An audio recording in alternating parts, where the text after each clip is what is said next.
O kaip norėčiau aš būt geresniu, nuo ydų laikinų išlaisvintų, dirbti čia žemėje, viešpaties pjūtyje, surinkti jam vaisius, jo laimintus.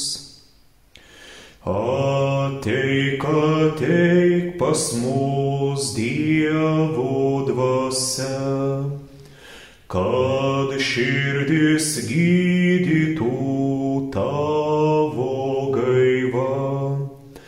Tikėjimo sparnais pakilti leisk aukštai, gyventi kur džiugu, sielai ramu.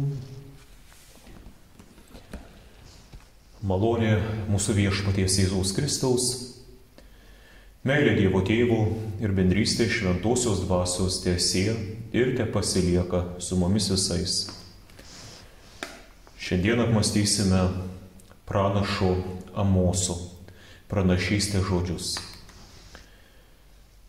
Viešpatie, laimink mus savojo žodžio pažinimu, nes tavo žodis yra tikroji tiesa ir žiburys mūsų gyvenimo keliui. Amen.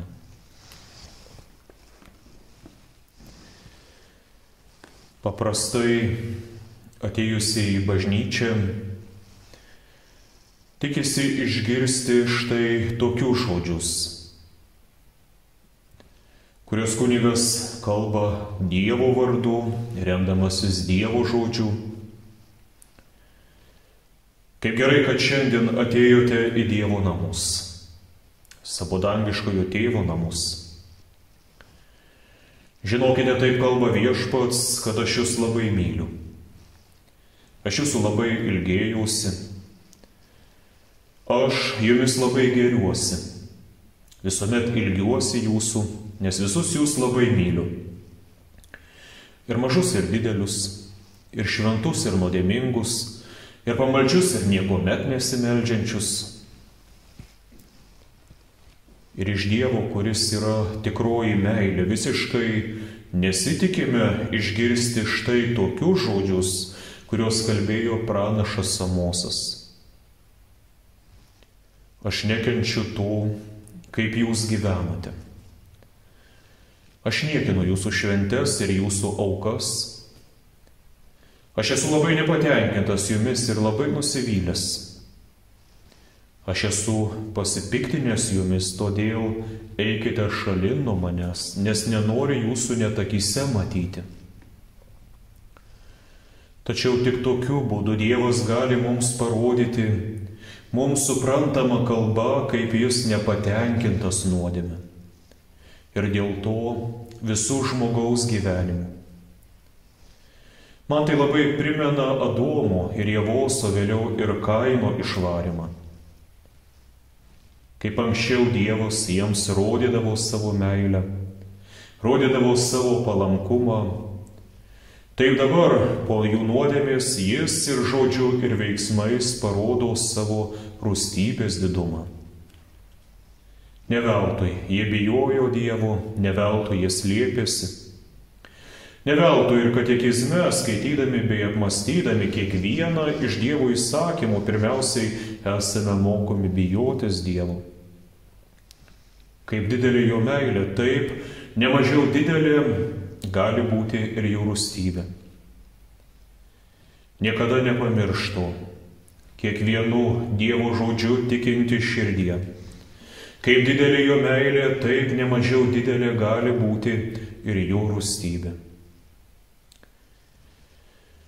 Padarę nuodėmę, jie bando slėptis, vėliau bando visaip slėpti ar užglaistyti savo kaltę. Jie tai daro bandydami permesti visą kaltę kitam, kas yra neteisinga, dar daugiau veidmainiška. Sakydami, tai jis mane sugundė, ar ji mane sugundė. Tai jis arba ji mane apgavo, tai jis arba ji mane išprovokavo, suerzino. Argi tai neprimena mūsų dabartinių pasiteisinimų? Todėl užsirūstinės Dievas parodo, kaip yra nepatenkintas jais ir jų padaryta nuodėme, sakydamas, man nepatinka niekas iš to, ką jūs darote. Aš esu labai nepatenkintas jumis, pasišalinkite kuo skubiau iš mano akių, aš nebegaliu daugiau į jūs žiūrėti, nebenoriu jūsų daugiau nei matyti, nebenoriu nei jūsų balso daugiau girdėti. Ir žmogus nustemba. Dėl ko visa tai? Tik dėl tokios mažos ir nereikšmingos mano nuodėmės. Amosas gyveno 8 amžiuje prieš Kristų, jis buvo piemuo, tačiau kartu prižiūrėjo ir figmedžių giraitę. Gyveno pietinėje Judėjos karalystėje, tačiau kažkokiu būdu Dievas jį pasirinko pranašu ir siuntė į Izraelį, greičiausiai į Betelio šventovę, kad pranašautų prieš šios karalystės gyventojus ir perspėtų juos. Amoso laikais Dovydo suvienytas Izraelis jau buvo suskilęs į 2 mažesnės karalystės. Pietinė karalystė Judėja su sostinė Jeruzalėje bei iš Dovydo kilusiais karaliais, o jos pietinę dalį sudarė daugiausiai dykumos ir didesnė šiaurinė karalystė Izraelį su sostinė Samarijoje. Tarp abiejų karalysčių buvo įsivyravusi nesantaika po karaliaus Saliamono mirties. Apie 805 metus asirams įveikus Sirijos kariuomenę, Izraelis nesunkiai dar sugebėjo pajungti savo ir kai kurias sirų anksčiau valdytas žemes. Taigi Izraelis tapo dar galingesnis, buvo surenkama dar daugiau mokesčių, buvo statomi įtvirtinti miestai, suklestėjo prekyba. Jie netgi ėmė puikuotis prieš Judėjos gyventojus. Štai pasižiūrėkite, kaip mus myli ir laimina Dievas. Izraelitai vis dar garbino savo protėvių Dievą, tačiau tuo pat metu iš aplinkinių pagoniškų tautų perima vis daugiau pagoniškų papročių. Kai kurie netgi atvirai ima garbinti pagoniškus dievus, ima daryti stabus, perimamas ir pagoniškas gyvenimo būdas. Nebelygdami svarbus įstatymo reikalavimai. Praturtėję Izraelio gyventojai vis dažniau savo piktadarybės ir sąžinės priekaištus bando dangstytis dosniomis aukomis Dievui. Tačiau tai aukos be tikros ir nuoširdžios atgaivos. Kaip ši suskilusi Dovydo karalystė, taip dabar pasidalinusi yra ir mūsų prigimtis, mūsų jausmai ir netgi mūsų širdis. Šis skilimas yra įvykęs dėl nuodėmės, pasidalymas tarp kūno, mėgstančio viską, kas yra nuodėminga, prabangą, mylinčio šį laikiną ir netobulą gyvenimą ir tarp tikinčiojo sielos, vis dar kažkiek besiilginčios Dievo šventumo, Dievo artumos, amžinojo gyvenimo. Tad neturėtų mūsų stebinti, kad mus traukia ir viena, ir kita. Kūną traukia šio pasaulio pramogos, turtai, garbė, o siela ilgisi dvasinių dalykų. Ir kuomet apaštalai tikėjimą lygina su kova arba sportu, savo kūno lavinimu jie mintyse turi būtent šią dvasinę kovą. Tačiau kas šioje sunkioje kovoje paims viršų? Ta pusė, kuriai tu leisi paimti viršų. Tingumas kovoja su pamaldumu. Jeigu leisi, tingumas paims viršų prieš pamaldumą. Nuodėmė kovoja su noru būti šventesniu ir geresniu. Jeigu leisi, nuodėmė lengvai paims viršų prieš teisumą. Tikėjimas nėra tik žinojimas, kad yra Dievas. Ar kad Kristus yra mano asmeniškas atpirkėjas ir gelbėtojas. Tikėjimas yra nuolatinė kova su savimi, su nuodėme, su tuo, kas išlieka nešventa mumyse. O kaip atlygis nugalėtojui žadamas garbės ir amžinojo gyvenimo vainikas. Todėl Dievas ir pašaukė į Izraelį savo pranašą Amosą. Pradžioje izraelitams patiko, ką pranašas kalbėjo, nes jis pranašavo prieš aplinkinės tautas. Izraelitai galvojo, koks geras pranašas, kokia puikiai žinia iš Dievo, visos tautos pamatys Izraelio ir Dievo didybę. Tačiau kai pranašas pradeda priekaištauti Izraeliui ir jo gyventojams dėl vykdomos politikos, dėl gyvenimo būdo, dėl tikėjimo dalykų, koks pasipiktinimas kyla ir noras nutildyti Amosą. Pranašas Amosas tokiu būdu pirmiausiai primena, kad Izraelio Dievas yra ir visų tautų Dievas. Jis nėra koks nors mažas, nereikšmingas, silpnos tautos ar genties dievukas. Jis yra kūrėjas ir tautų teisėjas. Ir jo valdžioje yra ne tik tai Izraelis ar Juda, bet ir visos likusios tautos, todėl ir išsako pranašavimus prieš Egiptą ir daugumą aplinkinių tautų. Visos jos nors garbina savo išsigalvotus, susikurtus dievus, yra šio Izraelio Dievo rankose. Tačiau izraelitai neturėtų to piknaudžiauti ar puikuotis, nes Dievas lengvai gali nukreipti tautų galybę prieš Izraelį, padaryti jas savo tautos bausmės įrankiu. Argi ne tai liudija žodžiai pasakyti per Mozę: aš esu viešpats tavo Dievas, esu pavydalingas Dievas, skiriantis bausmę vaikams už tėvo kaltę iki 3. ir 4. kartos tų, kurie mane atmeta. Izraelitų ne tik gyvenimas pagerėjo, bet ir šventės tapo turtingesnės, smagesnės. Nejaugi jie manosi, kad tokiu būdu jie tapo brangesni Dievui. Pranašas primena, kad kuomet izraelitų protėviai vedami Mozės klajojo dykumoje ir greit išnaudojo savo turtus ir maisto atsargas, ar dėl to jie tapo mažiau brangiais Dievui? Juk buvo priešingai. Turto kaupimas dykumoje neteko reikšmės, prasmės, jis pasidarė tik tiek svarbus, kiek gali išgelbėti ar palaikyti gyvybę. Prisiminkime, kad pasimtomis pasitraukiant iš Egipto brangenybėmis, jie visų pirma bandė pasidaryti stabus. Netgi po to, kai regėjo nuostabius Dievo galybės stebuklus ir ženklus, o kaip tai užrūstino Mozę, kad jis netgi sudaužė Dievo duotas plokštės su įstatymais. Vėliau jis meldė už tautą ir su visais atgailavo. Ir tik tuomet pastatė susitikimo su Dievu palapinę ir Dievo garbinimo palapinę, be jokio Dievo atvaizdo, tik su Dievo įsakymais joje, sandoros skrynioje.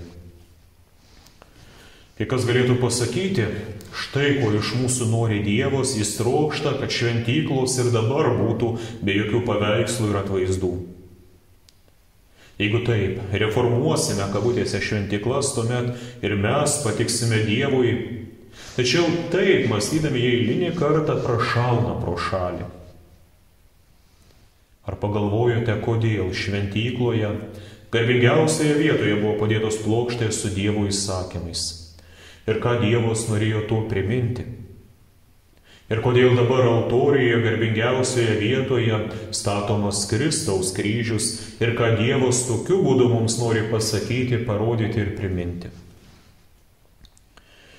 Dievo įsakymai mums parodo Dievo valią, ko Dievas iš mūsų tikisi ir laukia. Jame atskleidžiamos mūsų nuodėmės ir yra mūsų nuodėmingo silpnumo veidrodis. Ir jie yra skirti ne tik žydams, bet ir mums, kaip priminimas, kad be atgailos, meilės ir pagarbos Dievui vien iš savęs, savo proto jėgomis mes galime tik pasistatyti įvairiausių stabų bei prisipildyti įvairiausių nuodėmių. Ir tik po atsivertimo, po atgailos ir per atgailą mes galime tapti nuolankiais, Dievui patinkančiai žmonėmis ir tikraisiais Dievo garbintojais. Tik po to, kaip savo atgailos ir atsidavimo ženklą jie sunešė savo brangiausias dovanas Dievui - auksą, sidabrą, brangius audinius, papuošalus. Ir iš jų buvo padaryta susitikimo padangtė Dievui bei įsteigta kunigiška tarnystė. Be to, Arono palikuonims kunigams ir jiems padedantiems levitams nebuvo skirtas joks Kanano krašto žemės lopinėlis. Visų pirma todėl, kad kiekviena gentis jį turėjo pati užsikariauti, panašiai kaip žemdirbys kovoja su piktžolėmis, su akmenėmis, su augalų šaknimis dėl kiekvieno derlingo žemės lopinėlio. O kunigai ir levitai neturėjo teisę susitepti krauju ar bet kokia neteisybė savo rankų, nes jie turėjo išlikti šventais, kaip ir Dievas yra šventas. Antra, kunigus ir levitus, kurie negalėjo paveldėti žemės, turėjo išlaikyti izraelitai savo aukomis. Tam Dievas ir įsako dešimtinę. Ji yra aukojama kaip padėka Dievui. Po to saugoma šventykloje, padalinama kunigų ir levitų šeimų pragyvenimui. Todėl iš kunigų ir levitų reikalaujama, kad jie gyvendami tarp izraelitų išliktų ištikimais Dievo žodžiui ir mokymui, bei rūpintųsi savo tautos dvasiniu gyvenimu. Tačiau kaip lengva pasiduodant pagundoms dėl pinigų ar aukų pradėti pateikauti tiek valdžiai, tiek žmonėms. Todėl ne koks nors levitas ar kunigas, bet pranašas Amosas turi priminti kunigams ir izraelitams, kam jie iš tiesų tarnauja ir kokia kiekvieno tarno pareiga prieš Dievą, būtent mokyti žmonės, kaip gyventi pagal Dievo nurodymus ir kaip pagarbinti Dievą ne tik žodžiais ar aukomis, bet ir šventesnių gyvenimų. Todėl pranašas Amosas primena, kad būdami dykumoje su Moze, jie neturėjo tokių turtų, neturėjo tokių pajamų ir dešimtinių. Tačiau jų protėviai daug labiau patiko Dievui dėl savo klusnumo jo įsakymams ir dėl savo pamaldumo. Amosas nieko naujo nepasako, tik primena senas tiesas. Tik tuomet Dievas laimins savo tautą, jei jį laikysis sandoros reikalavimu. O žydams senosios sandoros reikalavimas ištikimai laikytis visų per Mozę duotų įstatymų ir įsakų. O mums naujosios sandoros sudarytos per Kristų reikalavimas tikėti bei pasitikėti Kristumi ir gyventi pagal jo žodį ir mokymą. Kad ir mums, kaip užkietėjusiems ir neatgailaujantiems nusidėjėliams, netektų klausytis per pranašą tariamų žodžių. Nekenčiu ir niekinu jūsų šventes. Nepriimu jūsų aukų, esu nepatenkintas jumis, eikite kuo toliau šalin nuo manęs. Nusidėjėlio širdis yra pavydi ir nedėkinga širdis. Žmogus gali save laikyti panašiai, kaip tai darė fariziejai, labai šventų ir netgi Dievui pasišventusių žmogumi. Tačiau jo širdis, žodžiai ir mintis išduoda, kad tebesame nusidėjėliai. Tik vieni atgailaujantis ir Kristuje ieškantis atleidimo, o kiti neatgailaujantis, vis teisinantis save ar laikantis teisiais žmonėmis. Nusidėjėlio širdis išlieka egoistiška, pikta, nenorinti pagelbėti kitam, gudi, gailintis savęs. Ir kaip sunku yra įtikti tokiai nusidėjėlio širdžiai. Jis nemato nieko gero. Svarbiausia, nemato, kad jo žodžiai, mintis ir jausmai išduoda, kad jis yra ir tebėra nusidėjėlis. Graikijoje vienoje saloje ant Atono kalno yra vyrų vienuolynas, į kurį moteris nėra įleidžiamas. Štai vieno labai pamaldaus vienuolio maldininkas paklausė: kodėl kai kurie žmonės ir bažnyčioje ir visame kame įžvelgia vien tik blogybės ir nuolatos reiškia savo pasipiktinimą? Šis pagalvojo ir taip atsakė: jeigu musės jūs paklaustumėt, ar yra šioje vietoje kas nors gero, pavyzdžiui, gėlių, kažkas gražaus, jie turbūt to nežinotų. Bet pasakytų: bet aš tikrai žinau, kad ten šiukšlių krūvoje galima atrasti tiek purvo, kiek tik norite. Ir tuomet ji imtų vardinti visus nešvarius dalykus, prie kurių jai teko prisiliesti. O jeigu bitės paklaustumėte, ar šioje vietoje pastebėjai kokio nors purvo, tai jie sakytų: ne, nemačiau jokio purvo, nes ši vieta pilna kvepiančių gėlių. Ir toliau išvardintų visas sode ar pievoje žydinčias ir kvepiančias gėles. Matote skirtumą? Musė žino tik tai, kur randasi įvairūs nešvarumai. O bitės, kur žydi gražieji irisai, hiacintai ir kitos gėlės. Apie tai mąstydamas supratau, kad vieni žmonės panašus į bites, o kiti į muses. Tie, kurie labiau panašus į muses, kiekviename dalyke pastebės ir ieškos to, kas bloga, pikta. O būdami užsiėmę tik tai tuo, jie nematys nieko, kas yra gera toje vietoje, gražaus, švento.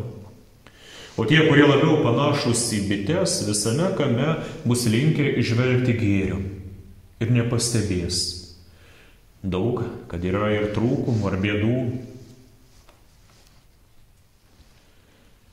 Kokius žmonės prie savęs Kristus kviečia sakydamas: ateikite pas mane visi, kurie vargstate ir esate apsunkinti, aš jūs atgaivinsiu. Jis kviečia ne teisiuosius ar piktuosius ir ne turtinguosius, kuriems turto spindesyje dvasiniai turtai nėra reikalingi. Jis kviečia nusidėjėlius, išvargintus savo silpnumo ir nuodėmingumo žmonės, turtingus savo vargais, kentėjimais. Ir Viešpats žada atgaivinti ir pastiprinti savo atleidimo vien per malonę, per tikėjimą Kristumi žodžiu. Viešpats žada pamokyti savo žodžiu. Viešpats žada nuimti visas naštas. Viešpats žada duoti jėgų per šventąją dvasią ir padėti tapti geresniu žmogumi. Viešpats žada gydyti sužeistas širdis. Viešpats tokiems netgi išganimą pažada, kad mes jį mylėtume ir visą gyvenimą jau laikytumėmės ir juo pasitikėtume. O ką jis sako kitiems, neatgailaujantiems nusidėjėliams, bet pasitikintiems vien savo jėgomis, savo turtais, įsivaizduojantiems, kad susitaikymas su Dievu pasiekiamas aukomis, perkamas, parduodamas.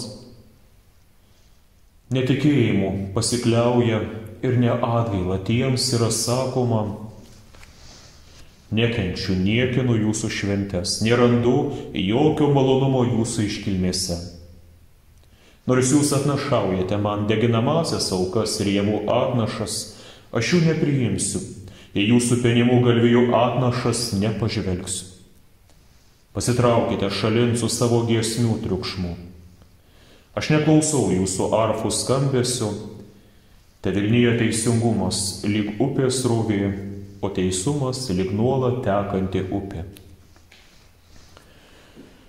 Kitas klausimas, kiek ilgai turėtų trukti mūsų atgaila. Mūsų atgaila turi trukti visą gyvenimą. Tačiau tai nėra tokia atgaila kaip Senojo testamento laikais, kai žmogų neramino klausimas, ar Dievas kada nors pajėgs man atleisti, ar galės atleisti. Ar Dievas galės dovanoti mano kaltes ir kaip aš galėčiau išpirkti tokias didelės savo kaltenybės. Mūsų atgaila yra kitokia, nes mes jau žinome apie atleidimo pažadą Kristuje. Ir kiekvieną kartą, pavyzdžiui, kuomet prisimename Dievą, prisimename savo nuodėmes ir nusižeminę ateiname priimti altoriaus sakramentą, mes žinome ir apie atleidimą duodamą per Kristų ir per tikėjimą. Ir tuo save stipriname ir guodžiame. Ir net tuomet, kai liga ar mirtis guldys mus į patalą, ar netgi kapo duobę, kaip atgailaujantis nusidėjėliai priimsime šią dovaną, žinodami, kad su atleidimu yra dovanojamas ir amžinasis gyvenimas. Tad mūsų atgaila turi trukti visą gyvenimą, kol kaip sūnus palaidūnas ar duktė pareisime į tėvo namus, kur dangiškasis tėvas pasitiks mūsų meilę, atleidimu, aprengs teisumu ir garbe. Atgaila tai mūsų kryžius, kurį Kristus kviečia šiandien mus nešti kantriai iki galo. O atleidimas yra malonės dovana, kurią Kristus pelnė savo paties sunkiu, kruvinu kančių kryžiumi. Amen.